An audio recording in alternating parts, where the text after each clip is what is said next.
বিশ্বাস করত যে ওই শাহবাগে যে সমস্ত ঘটনা ঘটত, আমি এখন বর্তমানে রোজা, এই রোজার মধ্যে বললে রোজাটা চলে যায় কিনা আমার সন্দেহ।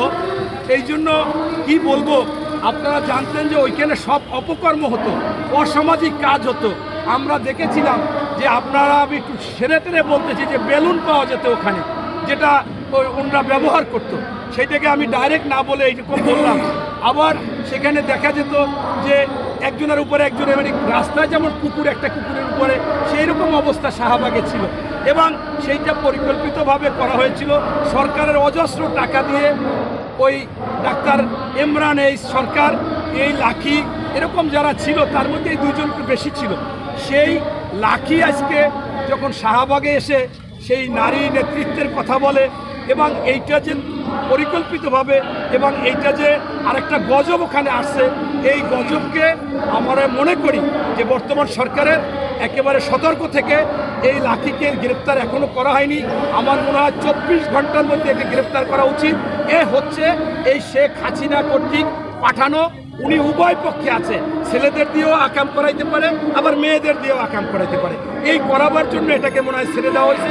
এটা একটা ভাইরাস। এই ভাইরাস মোটামুটি থাকলে, যদি ওপেনে থাকে, তাহলে প্রতিদিন এই অঘটন ঘটতে থাকবে এবং অনেক কিছু হবে। সর্বোপরি হচ্ছে যে এই শাহবাগী লাখিকে কোনোভাবে ছাড় দেওয়া উচিত না। সে অনেক অপকর্মের নেত্রী বা অপকর্মের ব্যক্তি। অতএব এই শাহবাগীকে আপনার গজব হিসাবে, এই গজব থেকে দূর করতে দ্রুত গ্রেপ্তার করে আমাদের বাঁচানো উচিত। ধন্যবাদ। পুলিশের গায়ে যে হামলা করলো, পুলিশের গায়ে হামলা বা পুলিশকে পুলিশ তাদের উপরে অ্যাটাক করা, এই বিষয়টা কি ক্লিয়ার? আবার থুতু দিচ্ছিল, এটা শাহবাগীরাই তো থুতু নিক্ষেপ করছিল, পুলিশ গেঞ্জি ছিঁড়ে দিছিল। আপনি দেখেন, বাংলাদেশে যখন যে পুলিশই থাকুক, প্রাথমিকভাবে এই পুলিশ কিন্তু যখন কোনো আন্দোলন সংগ্রামে ডিউটি পালন করবে, তারা প্রথমে নমনীয়ভাবে চেষ্টা করবে।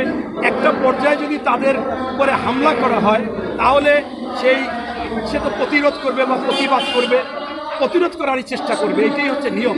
তাই আমি মনে করি যে সেই দিন পুলিশ প্রথমে যা বিভিন্ন মিডিয়াতে যা বলেছে বা দেখিয়েছে, পরবর্তীতে পুলিশ স্পষ্ট করেছে যে সেই সময় তারা আসলে আত্মরক্ষা করা ছাড়া উপায় ছিল না।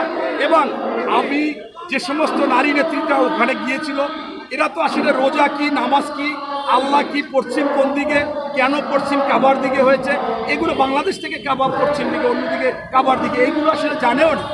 এই জন্যই তারা এসেছে পেইড একটা সার্ভিস দিতে। সেই সার্ভিস হবে হিংসাত্মক, সার্ভিস হবে গোলা পানিতে মাছ শিকার করা। এই নারী নেতৃত্ব বা এই যে লাখিটাকি, এরা সেই গোলা পানিতে মাছ শিকার করতে এসেছে।